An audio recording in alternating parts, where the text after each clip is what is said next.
Gatto at one point took Faluszczak here to Christ the King Seminary in East Aurora, the official seminary of the Diocese of Buffalo. Some think the seeds of the sexual abuse crisis were planted here, where seminarians and faculty describe a sexual culture that has thrived for decades and continued under Gatto, whom Bishop Malone named as president of the seminary 4 years ago.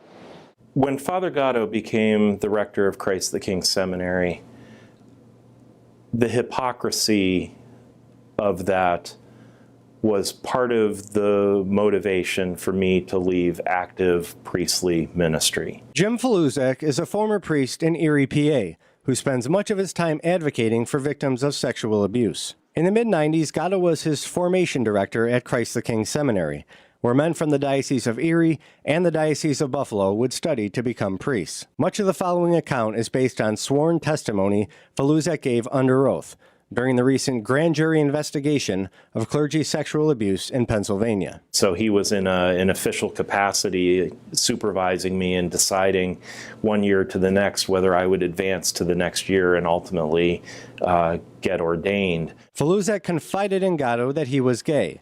So when a fellow seminarian had questions about his own sexuality, Faluszczak recommended the seminarian speak with Gatto. I was horrified when my friend came back to me and says, well, I told him. I said, how did it go? He said, he proceeded to tell me that they had had sex together in Father Gatto's room, in the dormitory, in the chaplain's quarters of the dorm at Christ the King.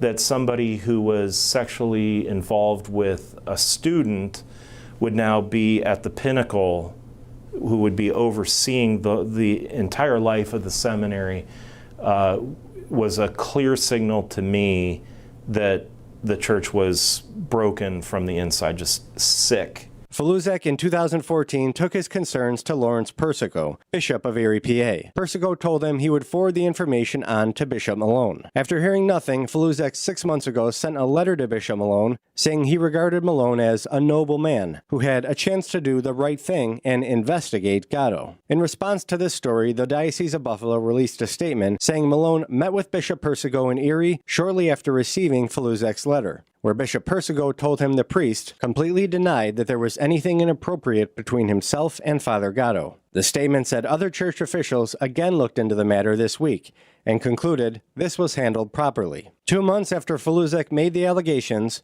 Malone provided Gatto a prominent place at the ordination of the diocese's 4 new priests. Gatto, accused of preying on seminarians, was allowed to bless them in front of Buffalo's bishop. Also with us this evening, Father Joe Gatto. He is the president and rector of Christ the King Seminary in East Aurora. Gatto was also front and center at a Catholic roundtable hosted by 7 Eyewitness News in May, where the diocese was allowed to choose 1 priest to be on the panel and settled on Father Gatto. We feel the anger, we feel the anguish. We believe that what the bishop is trying to do to bring this forward to correct it. These men that are preparing now to be prayerful, celibate, obedient priests are doing it in a way that even when I was in the seminary, I never had a chance to do.